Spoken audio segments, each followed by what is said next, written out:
Dude, let me tell you about this movie Cashback. It's got all the feels of a rom-com with a sprinkle of heartache. So there's this guy, Ben Willis, right? He's this art student navigating the choppy waters of college life alongside his girlfriend, Susie. But here's the kicker. Ben decides to call it quits with Susie. This breakup hits him like a truck. He describes it as feeling like time just stops, while Susie absolutely loses it. In the days that follow, Ben's just going through the motions, looking like a zombie most of the time. And guess what? Susie moves on faster than you can swipe on a dating app, cozying up to a new dude named Steve. Talk about a gut punch to Ben. During one of those awkward cafeteria lunches, Ben's flying solo until his buddy Sean shows up. Sean's all ears about the Susie drama. Ben spills the beans, saying Susie's always had an eye out for the next best thing, be it a party or a boyfriend. Thinking he couldn't fill that void, Ben did the whole, "it's not you, it's me" spiel. It's like watching a slow train wreck, man. Ben's trying to make sense of it all, while Susie's quickly patching up her heart with Steve. Tough to watch, but you can't help but root for Ben to find his footing again. Alright, so after Ben spills his heart out about the whole Susie saga, Sean, ever the strategist, suggests something straight out of a rom-com playbook. He's like, "Dude, you gotta start dating again. But not just anyone. Go for a stunner. A model, maybe. It'll drive Susie nuts with jealousy, and who knows, she might just want you back." Now, Ben, he's a bit skeptical about this master plan, mostly because Sean's advice on women has historically been, let's just say, less than reliable. Fast forward to Ben's art class, where things take a turn for the interesting. They're all there to sketch a live model, who happens to be this naked guy standing on a platform. But Ben, oh man, he gets completely sidetracked. Across the room, there's this girl, and Ben is just mesmerized by her. He can't help himself. He starts sketching her instead, getting lost in drawing her jawline, her lips, and those captivating blue eyes. It's like the world around him just fades away. That is until his art teacher brings him back to earth, reminding him gently but firmly that they're all there to sketch the model in front of them, not daydream about muses across the room. In the days that follow, it's painfully obvious Ben's not doing great with the whole breakup thing. The guy's a mess, struggling with insomnia, spending every waking hour, which is basically all hours, haunted by memories of Susie. The worst part? His dorm is like this constant echo chamber of other people's love lives, making him feel even more isolated. It's like every sound, every whisper in the night is there to remind him that he's going through this heartache solo. It's a tough spot, and Ben's just trying to navigate through this fog of sadness and sleepless nights. So, in a moment of what must have felt like sheer desperation, or maybe just a need to hear her voice again, Ben picks up the phone and calls Susie. He's probably hoping for some kind of miracle, right? But nah, Susie's on the other end, firm as ever, telling him it's really over this time, that their story's done. Man, you can almost feel Ben's heart sinking even further. Now, here's Ben, battling insomnia, trying to fill his nights and days with something, anything, to keep his mind off Susie. And then, bam. During one of his late-night wanders, he stumbles upon this local supermarket. There's this flyer, screaming opportunity at him, night shift worker needed. It's like a light at the end of a very dark tunnel for Ben. He thinks, why not, and goes for it. Next thing you know, Ben aces the interview and lands the job at Sainsbury's. There's this moment, right as his new boss, Jenkins, is about to welcome him aboard. Ben's got this feeling bubbling up inside him, like life's throwing him a curveball that might just be a game changer. But then, Ben's reality of working the night shift kicks in. Picture this. He's zoning out, staring at a bag of spilled peas on the floor, lost in his own world, when Jenkins snaps him back to reality. But it's not just the peas that catch Ben's attention. It's this woman, casually reaching for something on a shelf, giving Ben a glimpse of her undergarments. And just like that, Ben's back in his element, pondering the beauty of the female form, thinking, okay, so after Jenkins gives Ben a bit of a wake-up call, literally, with a smack to the head, Ben gets the memo and starts cleaning up those peas. But as he settles into this night shift gig, he starts noticing how everyone's got their own unique way of dealing with the slow crawl of time. Sharon, the cashier, she's got this zen-like approach. She totally ignores the clock. Like if she doesn't acknowledge it, time might just speed up, Then there's Barry Brickman.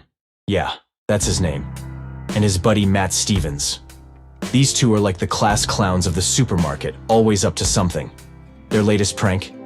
Sneaking adult toys into women's shopping baskets and then watching to see if they actually buy them at the checkout. It's pretty wild, and you can bet they get a kick out of the few who do. But Jenkins, the boss? He's in his own league. The guy doesn't even bother with trying to pass the time. He's too busy loving the sound of his own voice, going on and on about his life to anyone who's too polite or too bored to walk away. It's like he's the star of his own show, and the night shift crew are his captive audience. Honestly, it's a whole circus, and Ben's just starting to find his place in it. Now, Ben's way of dealing with the drag of the night shift, it's out there, man. Instead of pranks or dodging the clock, he kind of zones out. Ben goes into this mode where he imagines time just stops. Everything and everyone around him freezes, and he's free to wander, think, or do as he pleases. It's his escape from reality, a break from his heartache. And during these timeless moments, Ben's mind often drifts to the beauty of the female form. This fascination isn't new for him. It traces back to his childhood. Picture this. His family hosts a Swedish exchange student, and cultural differences mean she's pretty casual about nudity. For young Ben, it's an eye-opener, but not in the way you might think. He's captivated by the natural beauty, the art in the human body. That experience is what sets him on the path to becoming a painter. So, when time stands still in Ben's world, he does something pretty unconventional. He imagines undressing the women in the supermarket, not in a creepy way, but as an artist appreciating and studying the form before him. He sketches them, capturing their essence, their beauty, in his art. And when he's done, a simple snap of his fingers brings him back to the moving world. It's his unique blend of art and time manipulation, a way to find beauty and peace in the midst of his own turmoil. So, there's this hilarious and kinda awkward flashback moment Ben shares with Sean one morning back at his dorm. Get this. They're both 5 years old, chilling at Sean's place because Sean's mom had to run some errands. Sean, being the adventurous kid he was, decides it's show and tell time with some of his parents' hidden magazines. You know, the kind that would make a sailor blush. Ben's just there, totally baffled by the boldness of the women in these magazines, not really getting the whole vibe. Then, as if the situation couldn't get any more sitcom-worthy, Sean's mom comes home early. Panic mode sets in. Sean's trying to stuff the magazines back into hiding, and they both try to act all innocent. But yeah, they're both sporting these little kid boners. Sean's mom walks in on this scene and jumps to the wildest conclusion. She thinks they're gay. Fast forward to the present, and Sean's dishing out advice like he's some kind of love guru.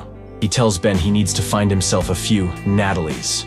And no, he's not talking about a girl named Natalie. He's coined this term based on a wild childhood scheme. After realizing the power of money from those magazines, young Sean tries his luck by offering cash to a girl named Natalie in their neighborhood to see a bit more than she'd normally show. And just like that, Natalie becomes this legend among the local boys, with a queue forming, cash in hand. It's one of those stories that's part cringe, part hilarious, and all around a classic Sean move. It's his way of telling Ben to get out there and not get hung up on one girl. But knowing Ben, it's a bit of a long shot from his usual style. Dude, you've got to hear about this part where Ben's working the night shift, right? He's in the locker room, and there's Sharon, this girl who's all kinds of cute and charming. She just casually takes a bite of Ben's sandwich, right? Classic Sharon move. But then, a piece of pickle sticks to her cheek. Ben, being the awkward gentleman, tries to signal her to wipe it off. It's this whole adorable, awkward dance, until Ben finally just wipes it off for her. They share this moment, smiling like it's a scene straight out of a movie. Ben's so caught up in it, he wishes he could just freeze time right there. But then, reality hits. Ben finds out Sharon's been asked out by Matt, one of the guys at work. Talk about a gut punch. It's like, one moment you're in this sweet little bubble, and the next, it's popped. Ben starts pondering the whole concept of a crush, how it's this word that means something so light and lovely, but also can feel like you're being crushed under the weight of disappointment. He even goes down memory lane, thinking about his first real crush, Tanya Green, from way back in elementary school. Tanya was this girl who managed to make a cast on her arm look graceful. But when the cast came off, and her classmates made fun of her for the overgrown hair on her arm, Ben was there to make her smile. They were so close to their first kiss, but Ben chickened out. wanting to wait for the perfect moment. And then, bam, opportunity gone. Tanya and her family moved to America the very next day. Ben's been kicking himself ever since for letting that moment slip away. It's like his love life is a series of missed connections and what-ifs. Oh man, you should have seen this one weekend when Jenkins, thinking he's some kind of sports hero, decides to put together a football game. He drags everyone from work into it, including Ben and Sharon. Let me paint this picture. Jenkins's team is getting absolutely demolished. It's like watching toddlers against pros. The score's 26-0, and with just a minute left, Jenkins calls for a timeout, trying to rally his troops for at least 1 point. It's kind of sad and hilarious at the same time. So, Jenkins takes this shot, right? And it's so close but misses and hits Matt instead, right in the face. Chaos ensues, Jenkins ends up on the ground with a bloody mouth, and off to the hospital he goes. The game ends in a disaster, but on the bright side, it leaves Ben and Sharon with some unexpected alone time. They end up at this diner, just the two of them, getting to know each other beyond the supermarket aisles. And guess what? Turns out all the rumors about Sharon and Matt were just that, rumors. Sharon opens up about her dreams, mentioning how she's always wanted to meet a painter. She thinks there's something incredibly romantic about seeing the world through an artist's eyes. And Ben, well, he's right there, a real-life painter sitting across from her. That night, there's this undeniable connection between them. As they say goodbye, Ben goes in for a kiss, but lands it on her cheek instead. Classic Ben move. But it's sweet, you know? It's like one of those moments where everything just clicks, except for the kiss part, but still, it's pretty darn cute. So, the next day rolls around, and Jenkins, ever the center of his own universe, drops that he's throwing a birthday bash and everyone's invited. Sharon, in this super cute moment, asks Ben if he'd be her date to the party. Ben? He's over the moon, totally stoked to go with her. But here's where it gets a bit wild. Jenkins decides his birthday won't be complete without a surprise stripper. And guess who he tasks with finding one? Yep, Ben. Ben, not exactly an expert in the field, teams up with Sean, who's all too eager to dive into this mission. They end up at a strip club, on the hunt for the perfect surprise guest for Jenkins' party. But Ben's heart isn't really in it. His mind keeps drifting back to Sharon, imagining her in the dimly lit club, a vision that's both haunting and enchanting. Fast forward to the night before the big party, and Sharon's checking in, making sure Ben's still on board. When Ben confirms, Sharon seals the deal with a kiss. A kiss so profound it does what weeks of sleepless nights couldn't. It sends Ben into a deep, peaceful sleep. It's like that kiss was the magic remedy he needed. A moment of pure connection that finally let him rest. Man, the build-up to this party is something else, with all its highs and lows. But that kiss? That's the kind of moment you just know is going to change everything. So, get this. Ben's finally catching some Z's when his phone rings. He's thinking this is it, his big break, an offer to showcase his art in a gallery. But nah, it's just Matt and Brick pulling one of their classic pranks. Despite the disappointment, Ben's in a whole new headspace these days. He's not hung up on Susie or distracted by the daydreams of beautiful women like before. Nope, his mind's completely captivated by Sharon. When he's in his frozen time zone, it's all about her. He sketches her again and again, completely smitten. Fast forward to the night of Jenkins's big birthday bash. Ben's buzzing with excitement as he picks up Sharon, sharing the fake gallery news, not realizing it was a prank yet. Sharon's genuinely happy for him, and together, they head to the party, which is in full swing by the time they arrive. The usual suspects are there.